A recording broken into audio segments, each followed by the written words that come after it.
In this exercise tutorial, I'm going to be taking you through how to do a single leg glute bridge on a mat. So we're doing a bodyweight glute bridge in this variation. To make it harder, you can simply put a weight such as a dumbbell on your lap. So if you are somebody susceptible to neck pain or you get frequent neck strains, things of that nature, you might also want to add in an optional pillow when you do this for your head, just for general comfort, but it is optional. So I'm going to come into a position where I'm laying on my back. I want my feet hip width apart and my feet are pointing forwards. From here, I'm going to bring my heel nice and close to my knee, so vaguely underneath my knee.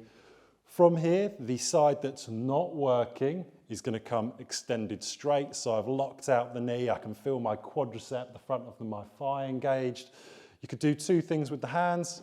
You could put them by your sides or you could put them across your body. This variation is harder because you don't have your hands to steady you.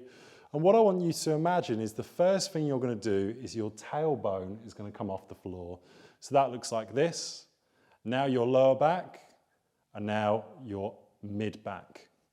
So that order is what we're looking for. Big squeeze at the top, mid-back down, lower back down, tailbone down. So let's go through it again. Tailbone, lower back, mid-back, mid-back, lower back, tailbone. When we do it that way, we're going to make sure the lower back doesn't come up first and start taking over the exercise, as opposed to the target muscles, which are your glutes and hamstrings. So one of the common mistakes I see with people doing the single leg version is they come up like this, as opposed to the other way from that hip tilt first and then up. So you'll notice if you're not feeling it in the glutes and hamstrings, you might be coming up with that lower back first and not the hips. Now let's do a couple of faster repetitions. I'll do the harder version. Big squeeze at the top, nice and slow down, always controlling both the upwards phase and the lowering phase of the exercise. And of course, when you've repeated for your desired amount of sets and repetitions, you want to do exactly the same amount of sets and reps on your opposing side.